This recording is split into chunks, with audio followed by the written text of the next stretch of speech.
صاحب اور معزز سامعین، سب سے پہلے تو میں اس سیمینار کی کنوینر عقیلہ اور عزہ معین صاحبہ کو مبارکباد پیش کرتی ہوں کہ وہ انہوں نے یہ انیشیٹ لیا کہ وہ ریسرچ اسکالر سیمینار منعقد کرتی ہیں، اور ریسرچ اسکالرس میں اس سے حوصلہ پیدا ہوتا ہے کہ وہ اپنے تھیسس کے عنوان سے مقالے یہاں پیش کریں. اور اس کے بعد میں ان مقالہ نگار کو بھی مبارکباد پیش کرتی ہوں جنہوں نے یہاں مقالے پیش کیے اور بہت محنت سے لکھے گئے مقالے تھے. اس میں کوئی شک نہیں ہے کہ انہوں نے محنت سے نہیں لکھے وہ. اور پھر میں خود کو اور دائز پر تشریف فرما سبھی حضرات کو مبارکباد اس لیے پیش کرتی ہوں کہ یہ ہماری بھی آزمائش تھی کہ یہاں 17 مقالے پیش کیے گئے اور بہت لانگ سٹنگ تھی اور ہم لوگوں نے بہت غور سے سنے، تو ہم سبھی مبارکباد کے مستحق ہیں. ریسرچ اسکالر سیمینار میں آنے کا فائدہ مجھے کم از کم تو یہ ہوا ہے یا ہوتا ہے، پچھلے سال بھی میں یہاں موجود تھی، کہ مختلف موضوعات پر مقالے پیش کیے جاتے ہیں اور جس سے میرے علم میں اضافہ ہوتا ہے، اور افسانے پر، ناول پر، غزل پر، تنقید پر، حتیٰ کہ نعتیہ شاعری پر مقالے پیش کیے گئے، تذکروں پر، جو کہ کچھ بہت نئے تھے. نئے موضوعات، ظاہر ہے تھیسس کے لیے نئے موضوعات کا انتخاب کرتے ہیں آپ لوگ اور اس پر مقالے پیش کرتے ہیں، تو علم میں اضافہ ہوتا ہے. کچھ پہلا ہی مقالہ غزل پر تھا. میں تمام مقالات پر بات نہیں کروں گی، بس 2-4 بات کر کے اپنی بات ختم کروں گی کیونکہ سینئر اساتذہ یہاں موجود ہیں. جدید معاشرے، آپ نے بات کی تھی جدید معاشرہ غزل میں، ہے نا، جدید غزل، جدید معاشرہ اور واقعہ کرب و بلا. تو مجھے سمجھ نہیں آیا، ہو سکتا ہے میں نے نہیں سنا ہو، کرب و بلا کہا تھا آپ نے یا کربلا کہا تھا؟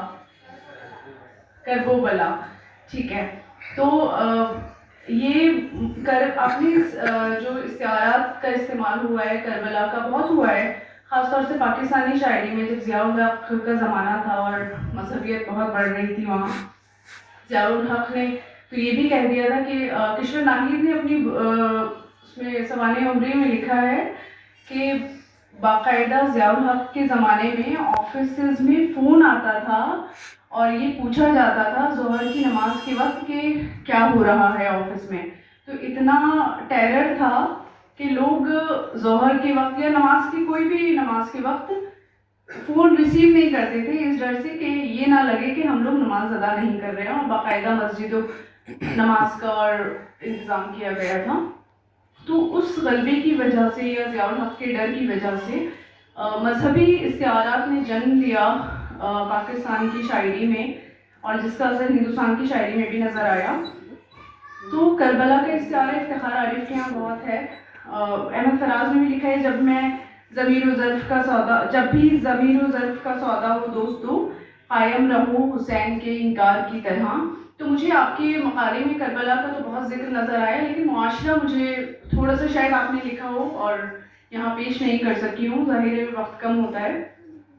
تو جس طرح جدید غزل میں معاشرہ، مطلب جدید غزل میں جو ہمیں معاشرہ نظر آتا ہے، جیسے احمد مشتاق کا شعر ہے کہ کیسے وہ شعر کہ سوری مجھے اس وقت یاد نہیں آ رہا، یا پروین شاکر کا شعر ہے کہ تو میری طرح سے یکتا ہے مگر میرے حبیب جی میں آتا ہے کوئی اور بھی تجھ سا دیکھوں. تو یہ ہے. اور جیسے مجید امجد کا شعر ہے، جنگ بھی تیرا دھیان بھی ہم بھی سائرن بھی اذان بھی، مطلب اذان کا، کربلا کا، یہ سب ہمیں بہت دیکھنے کو ملتا ہے.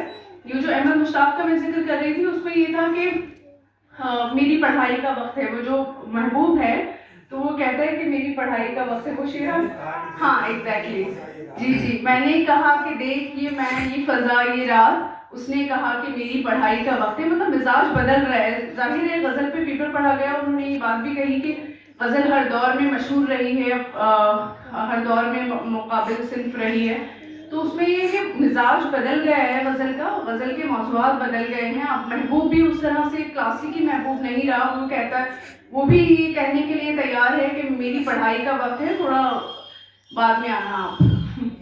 تو اس کے علاوہ کشور ناہید پر ایک پیپر پڑھا گیا تھا، اس میں ایک کتاب کا ذکر چھوٹ گیا یا آپ نے کیا ہو سکتا ہے، نازائیدہ بیٹی کے نام خطوط. روہیل کھنڈ سے بہت سارے لوگ آئے، تو ہو سکتا ہے وہاں پہ کتابیں بھی اس طرح موجود نہ ہوں، تو آپ وہ ضرور دیکھ لیے گا کہ نازائیدہ بیٹی کے نام خطوط. جو انہوں نے کشور ناہید کے 2 بیٹے تھے، بیٹی کوئی نہیں تھی، تو انہوں نے وہ جو خط لکھے ہیں، خط کی فارم میں وہ کتاب لکھی ہے، اور اس میں اس بچی کے نام جو پیدا نہیں ہوئی ہے، تو وہ ہے، وہ بہت دردناک اور حقیقت پر آمیز مبنی ہے.